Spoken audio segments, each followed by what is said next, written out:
Red operation Kagar పై Jana Reddy కేకేతో చర్చించామని CM Revanth Reddy తెలిపారు. జానారెడ్డి నివాసంలో CM Revanth Reddy సమావేశం నిర్వహించారు. శాంతి చర్చలపై జానారెడ్డి సూచనలు తీసుకున్నారు సీఎం. గతంలో శాంతి చర్చలు జరిగినప్పుడు ఈ విషయాలను అధ్యయనం చేస్తున్నామని రేవంత్ తెలిపారు. కేకే జానారెడ్డి దిగ్విజయ్ సింగ్ తో చర్చలు జరిపామన్నారు. ప్రస్తుత పరిస్థితుల్లో ప్రజలు బీఆర్ఎస్ ను నమ్మే స్థితిలో లేరని రేవంత్ అన్నారు. ఎల్కతుర్తి బహిరంగ సభలో కేసీఆర్ అభద్రతా భావంలో మాట్లాడారని అన్నారు. కేసీఆర్ స్పీచ్ లో క్లారిటీ లేదని విమర్శలు గుప్పించారు. రాష్ట్రంలో జరుగుతున్న అనార్థాలకు కేసీఆరే కారణమని మండిపడ్డారు. ఖజానా అంతా లూటీ చేసింది కేసీఆర్ కాదా అని ప్రశ్నించారు రేవంత్. కేసీఆర్ సభకు ఎన్ని బస్సులు అడిగితే అన్ని ఇచ్చామని రేవంత్ రెడ్డి చెప్పారు. కేసీఆర్ మోదీ వారి అవసరాలకు అనుగుణంగా మాటలు మారుస్తున్నారని రేవంత్ ఆరోపించారు.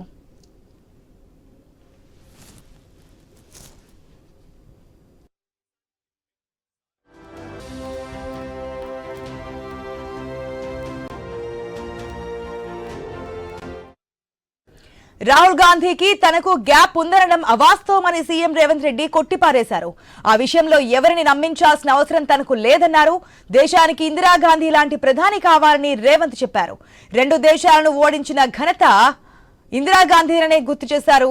అటు కాంగ్రెస్ ఎమ్మెల్యేల తీరుపై రేవంత్ రెడ్డి సీరియస్ అయ్యారు. ఎమ్మెల్యేలు హైదరాబాద్ లో టైంపాస్ చేయడం సరికాదన్నారు. పథకాలను ప్రజల్లోకి తీసుకువెళ్లాలని ఎమ్మెల్యేలకు సూచించారు సీఎం. పార్టీలో ఓపికగా ఉంటే పదవులు వస్తాయని, ఇష్టం వచ్చినట్లు మాట్లాడితే నష్టపోతారని అన్నారు రేవంత్ రెడ్డి.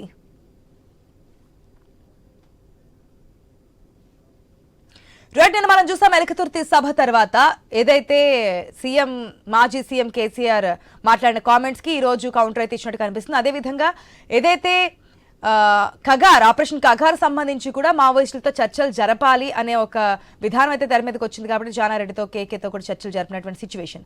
ఈ కామెంట్ సంబంధించిన మరిన్ని డీటెయిల్స్ మా స్పెషల్ కరెస్పాండెంట్ సునీల్ ద్వారా తెలుసుకుందాం. Good afternoon Sunil. ఒకే సభలో అంటే 2 విషయాల గురించి ప్రస్తావించారు. ఒకటి, పార్టీలో ఉన్నటువంటి ఎమ్మెల్యేలు కావచ్చు, నేతలు కావచ్చు, పదవుల గురించి కాదు, పార్టీని ప్రజల్లోకి తీసుకెళ్లడం ఒక సంకేతం అయితే, నిన్న ఎలకతుర్తిలో మాజీ సీఎం కేసీఆర్ మాట్లాడిన కామెంట్స్ కూడా కౌంటర్ అటాక్ ఈ రోజు మనకు కనిపించింది. డీటెయిల్స్ ఏంటి? రేవంత్ రెడ్డి మీడియా చర్చలో చాలా అంశాలు ప్రస్తావించారు. ప్రధానంగా నిన్న ఎలకతుర్తిలో జరిగినటువంటి బీఆర్ఎస్ సభపై ఆయన కొన్ని వ్యాఖ్యలు చేశారు.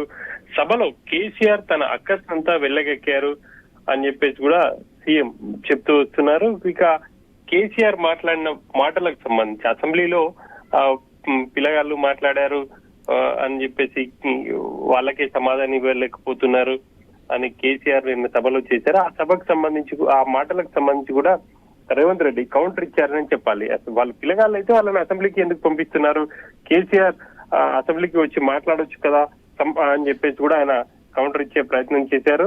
ఇక కగార్ ఇప్పుడు జానారెడ్డితో సమావేశంలో కేంద్రంతో చర్చలకు సంబంధించి మావోయిస్టులకు ఏం చేయాలి అన్న అంశానికి సంబంధించి ప్రధానంగా చర్చ జరిగింది. ఇక గతంలో ప్రభుత్వం వ్యవహరించిన తీరుకు సంబంధించి కూడా జానారెడ్డి నుంచి అడిగి తెలుసుకునే ప్రయత్నం చేశారు. ఇక ఈ అంశానికి సంబంధించి ఇటు పార్టీలోనూ అదేవిధంగా కేబినెట్ లో చర్చించి కేంద్రానికి ఆ తర్వాత తమ విధానం ప్రకటిస్తామని చెప్పేసి కూడా సీఎం ప్రకటించారు.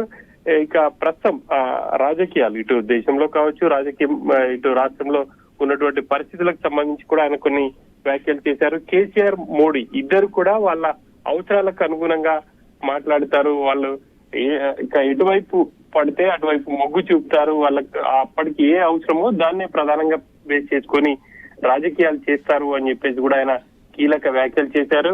ఇక రాహుల్ గాంధీకి తనకు మధ్య వెడిచికొట్టింది అన్న వ్యాఖ్యలకు సంబంధించి కూడా ఆయన ఒక క్లారిటీ ఇచ్చే ప్రయత్నం చేశారు. మన రాహుల్ కు తనకు మధ్య మంచి రిలేషన్ ఉంది, ఎవరు నమ్మాల్సిన అవసరం అయితే లేదు, ఖచ్చితంగా ఆ నమ్మకం నాకుంది అని చెప్పేసి ఆయన చెప్తున్నారు. ఇక కాంగ్రెస్ పార్టీ అధికారంలోకి వచ్చిన తర్వాత ఎన్నో సంక్షేమ పథకాలను అమలు చేస్తుంది. ఇక సంక్షేమ పథకాలకు సంబంధించి ఎన్నికల 6 నెలల ముందు చర్చ జరుగుతుంది. అప్పటి వరకు వాటిని పెద్దగా ప్రజల్లో కావచ్చు, పార్టీలలో కొంత విమర్శలు వస్తూనే ఉంటాయి అని చెప్పేసి కూడా ఆయన చెప్తున్నారు. ఆ చివరి నెలలు అసలు ప్రభుత్వం ఏం చేసింది అనేది ఎక్కువగా డిస్కషన్ జరుగుతుంది అనే క్లారిటీ అయితే ఇచ్చారు. తాము ఈ సంవత్సరంన్నర కాలంలో ఎన్నో సంక్షేమ పథకాలను తీసుకొచ్చాము, కానీ చెప్పుకోవడంలో కొంత విఫలమైన వాటిని రానున్న రోజుల్లో పూర్తి స్థాయిలో ప్రజల్లోకి తీసుకువెళ్లే విధంగా సిస్టమ్ ను మరింత స్ట్రీమ్లైజ్ చేస్తున్నామని చెప్పేసి రేవంత్ రెడ్డి చెప్తున్నారు. తాను ఇంకా 20 ఏళ్ళు రాజకీయాల్లో ఉంటాను, తనకు చాలా భవిష్యత్తు ఉంది అని చెప్పేసి చెప్తున్నారు. ఇక కాళేశ్వరం కావచ్చు, అదేవిధంగా పవర్ ప్రాజెక్ట్ లో జరిగినటువంటి అవినీతికి సంబంధించి ఇప్పటికే కేసీఆర్ ని కావచ్చు, ఇంకా కొంతమందిని అరెస్ట్ చేయాలని చెప్పేసి ఫార్ములా ఈ కేసుకి సంబంధించి అరెస్ట్ చేయాలని చెప్పి చాలా మంది అంటున్నారు. కానీ తాను మాత్రం చట్ట ప్రకారమే నడుచుకుంటాను, కేసీఆర్ లాగా చట్టాన్ని చేతిలో తీసుకొని అరెస్ట్ చేయలేను, అరెస్ట్ చేయాలని డిమాండ్ వస్తున్నప్పటికీ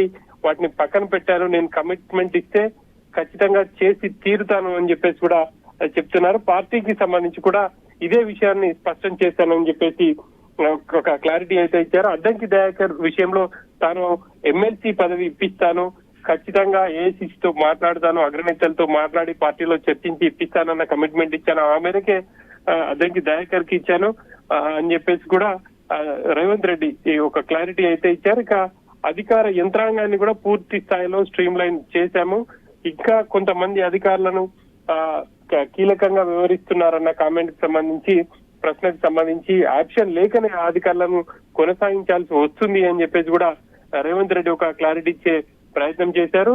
ఇందిరాగాంధీ చాలా పవర్ఫుల్ లేడీ, ఒక దేశాన్ని ఓడించిన చరిత్ర ఇందిరాగాంధీకి ఉంది, ప్రస్తుతం మోడీకి ఉన్నటువంటి ఘనత ఏంటి అని చెప్పేసి కూడా రేవంత్ మీడియా ప్రశ్నించడం జరిగింది.